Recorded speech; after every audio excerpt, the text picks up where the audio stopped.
Articat vemat bucrën car, me fugire kësaj zemre do të këndoj. Të dashur teleshikues të televizionit të Shqiptarëve të Amerikës, fillojmë këtu rubrikën Kombi Ynë. Do ndalemi për një histori pak të njohur, për kontributin e një gazete e cila jetoi pak kohë. Ishin vitet e vështira në prag të pavarësisë së Shqipërisë, por një gazetë me emër Shkupi u bë zëdhënëse e një kombi që ende nuk kishte shtet. Sot është përvjetori 114 i gazetës Shkupi. Rëndësia e kësaj gazete është shumë fisht. Së pari sepse doli në Shkup, qytet simbolik dhe strategjik që përfaqësonte një nga qendrat kryesore lëvizjes kombëtare shqiptare. Së dyti, Shkupi dëshmonte se gazetaria shqiptare edhe në kushte të rënda ecte me hap me zhvillimet e kohës. Së treti, ajo përfaqësonte mendimin politik autentik shqiptar, duke artikuluar idetë e lirisë, arsimit dhe të kulturës në gjuhën amtare, duke i dhënë krah një populli që kërkonte të shndrohej në një masë të shtypur në një komb të vetëdijshëm, shkruan profesor doktor Skënder Hasani. Emri Shkupi mbante një simbolik të madhe kombëtare, sepse rilindja kombëtare shqiptare në fillim të shekullit të 20 kishte hyrë në fazën e fundit të saj dhe duhet kurorëzohej me shpalljen e pavarësisë.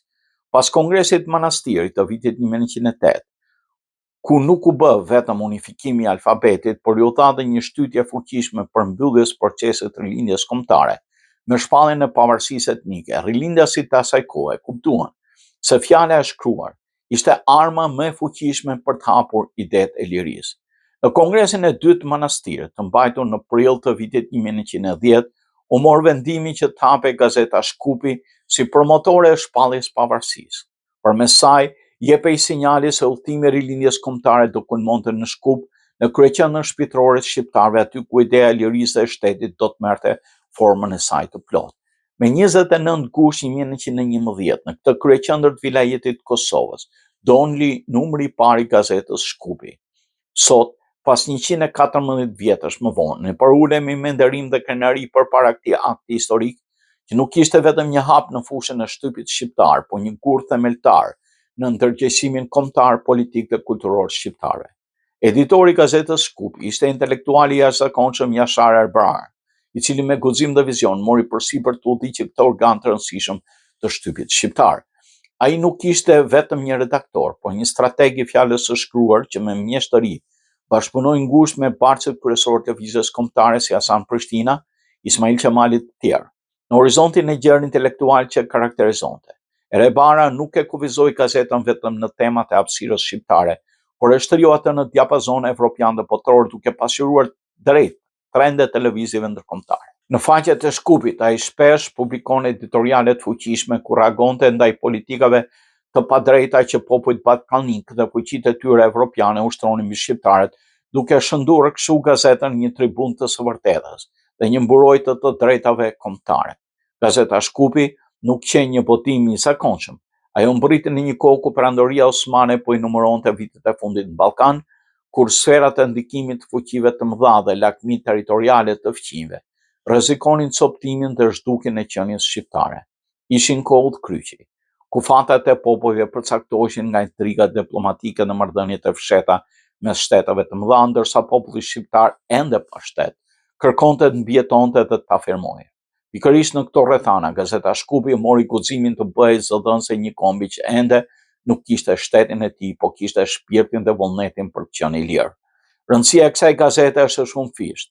Së pari sepse doli në Shkup, qytet simbolik dhe strategjik që përfaqësonte një nga qendrat kryesore të lëvizjes kombëtare shqiptare. Emri i saj mbart një mesazh të qartë. Shqiptarët nuk ishin të huaj në këtë qytet, përkundrazi, ishin pjesë e pandare të tij, bartës të kulturës dhe identitetit të tij. Së dyti, Shkupi dëshmonte se gazetaria shqiptare në kushte të rënda ecte me hap me zhvillimet e kohës, duke mos mbetur prapa shtypit të vendeve të tjera të rajonit. Së treti, ajo përfaqësonte mendimin politik autentik shqiptar, duke artikuluar idetë e lirisë, arsimit dhe kulturës në gjuhën amtare, duke i dhënë krah një populli që kërkonte të shndrohej në një masë të shtypur në komb të vetëdijshëm.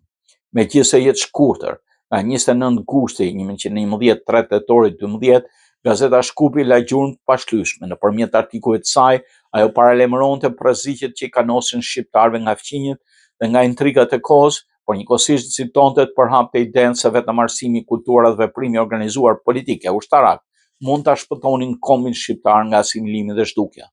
Pas ndërprerjes së botimit të saj në tetor të vitit 1912, për shkak të okupimit serb të Shkupit, vimësia e gazetës Shkupi u ringjall në vitin 1945 me daljen e gazetës Flaka e Vllazërimit, e cila luajti një rol të rëndësishëm në proceset kulturore shkencore të ngritjes së shqiptarëve në hapësirat e atërshme jugoslave. Me ndryshimet shoqërore të viteve 90, trashëgimia e saj u pasua nga gazeta Fakti, e cila mori mbi vete një mision të veçantë, pasqyrimin e zhvillimeve politike dhe kombëtare, duke qenë zë i fuqishëm në periudhën e luftës Kosovës në rrethanat e reja shoqërore e politike në Maqedoni në fund të shekullit 20. Sot, kur shfletojmë faqet e saj të verdha nga koha, na pushton një ndjenjë e dyfishtë. Nga një anë, keqardhja se idealizmi i veprimtarëve të asaj kohe nuk u realizua i plot në vitet pas shpalljes pavarësisë, nga ana tjetër krenaria se idealet e tyre nuk u shuan kurrë. Ato jetuan, u përcollën brez pas breze dhe sot janë pjesë e shpirtit liridashës të shqiptarëve kudo që janë.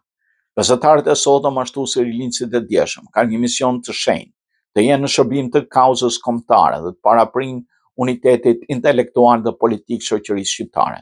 Në kohën kur çështja shqiptare po sfidohet nga konfiguracione të reja të ndarjes së interesave botërore, përgjegjësia e elitave intelektuale dhe politike është të lexojnë drejt kohën, të identifikojnë rreziqet dhe të udhëheqin me vizion.